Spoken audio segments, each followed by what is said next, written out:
this out for my boy Seth. This guy always speak a lot of knowledge. I listen to him most of the time. Check him out. For the American Humanist Association. He's also founder of the Center for Non-Religious Spirituality. And before you blink away his use of the word spiritual, I understand his context here, or at least I think I do. Spiritual is a word that can invoke actual spirits, but we also live in a world where language sometimes has limits. And so spiritual can mean a moment or an experience that is transcendent. It transcends the ordinary to be something remarkable. Well, Jim posted something remarkable on social media. It's been out there for a while. I just saw this yesterday, and I'm still thinking about the words, digesting them, considering them. So much of what he said just hit the bullseye. It's so well written that I want to share it with you. Now, I haven't told Jim that I am reading his work. This will be a surprise to him, hopefully a welcome one. Posted by Jim Palmer, June the 19th, 2023. He said this: "As you know, I once was an evangelical megachurch pastor, and my pastoral career stretched over many years. Eventually, I could no longer teach Christian doctrine with a good conscience and realized this teaching was not truly changing people's lives. And so I walked away from the whole enchilada." Below are 14 things that the misguided religious establishment doesn't want you to know. Speaking for myself and my personal experience, I was not able to see or admit these things to myself.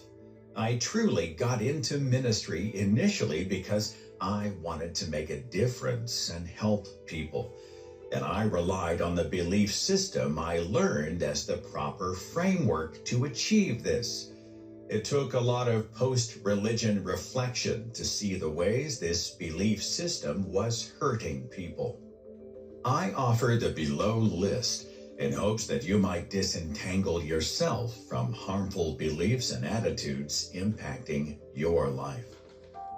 Number 1, toxic religion is rooted in fear, especially fear about the afterlife. It leverages the false doctrine of hell to win converts and demand holiness. The fear of God's disapproval, rejection, abandonment, and punishment is another hallmark of toxic religion. 2, clergy have no innate authority. Holding a church leadership position or having a theological degree does not imbue a person with special divine authority or superiority. The terms anointed, called, or chosen, or titles such as pastor, priest, bishop, elder, evangelist, or apostle do not confer any innate authority on an individual or group. Number 3, we hold sacred what we are taught to hold sacred, which is why what is sacred to one community is not sacred to another. 4, the stories in our sacred books aren't history, nor were they meant to be. The authors of these books weren't historians, but writers of historical fiction. They used history or pseudo-history as a context or pretext for their own ideas. Reading sacred texts as history may yield some nuggets of the past, but the real gold is in seeing these stories as myth and parable, and trying to unpack the possible meanings these parables and myths may hold. Number 5, prayer doesn't work the way you think it does. You can't bribe God or change God's mind through obedience, devotion, or groveling.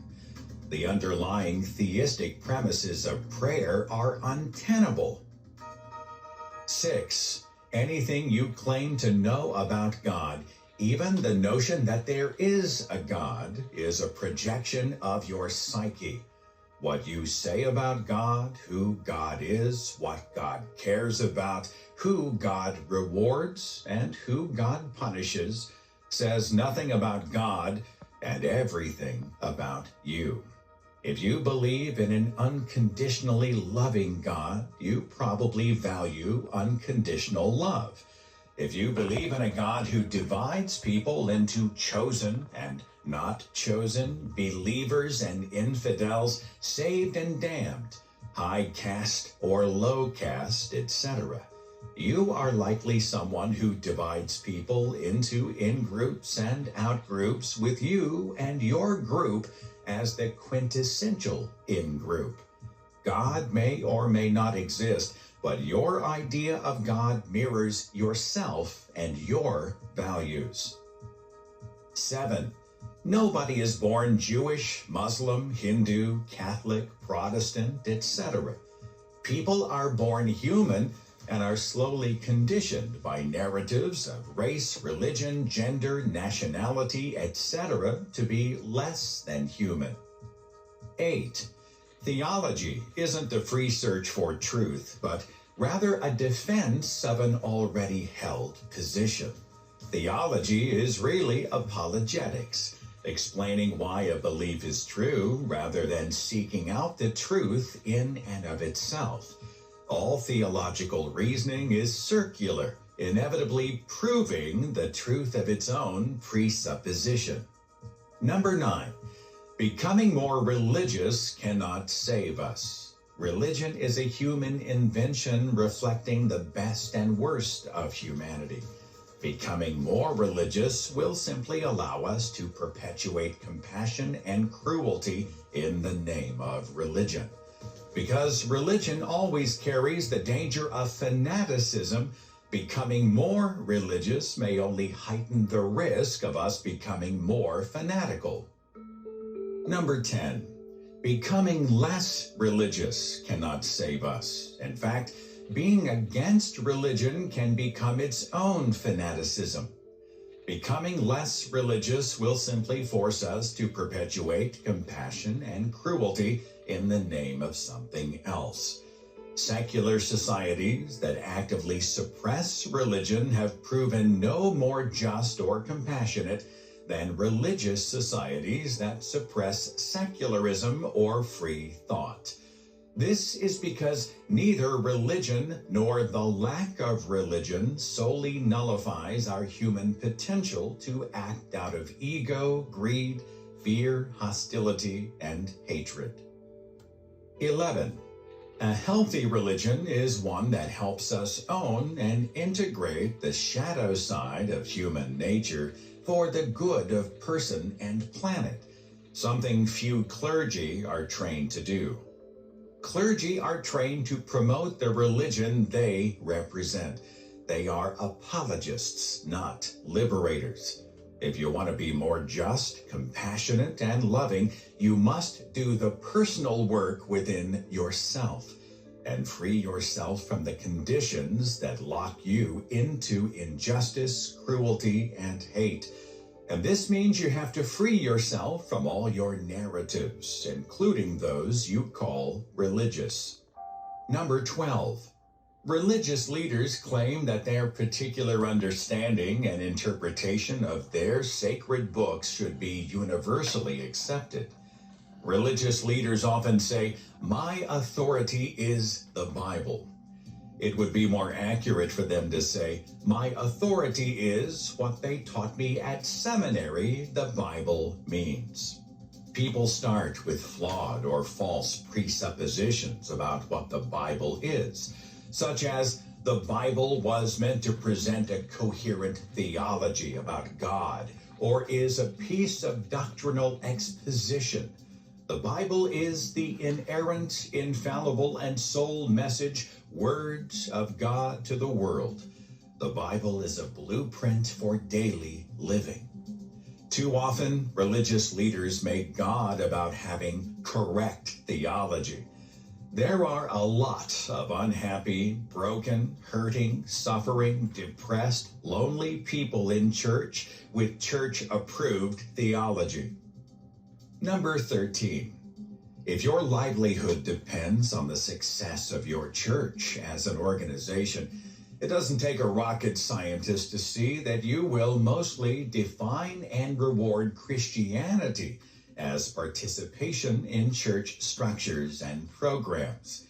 Christian living is mostly a decentralized reality or way of life, not a centralized or program-dependent phenomenon.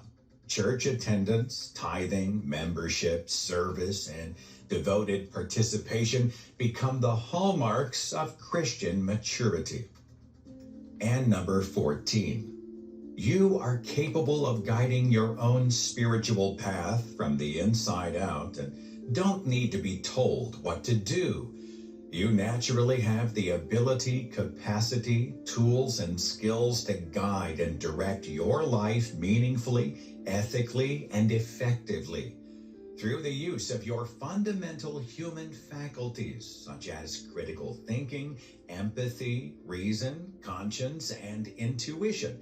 You can capably lead your life. You have the choice to cultivate a spirituality that doesn't require you to be inadequate, powerless, weak, and lacking, but one that empowers you toward strength, vitality, wholeness, and the fulfillment of your highest potentialities and possibilities.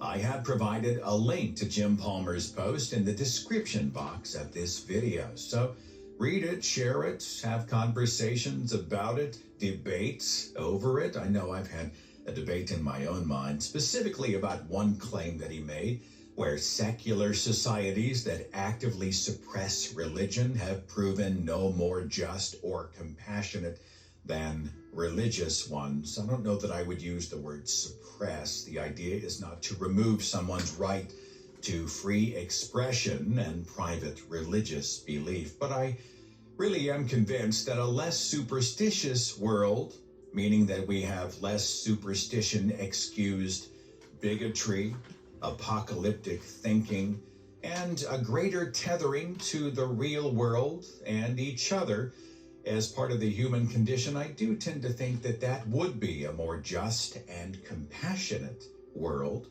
What do you think? I leave those discussions to you. And thanks so much for watching.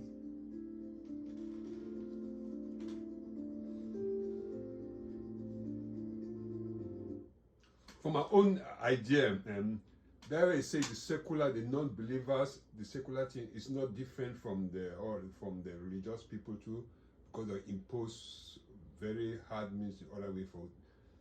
With the secular ideas, people come together. A bunch of people come together. We look for a solution. Okay, that is not religious. Religious just dictate. With secular, they look for solution, how we should live together. That's the difference.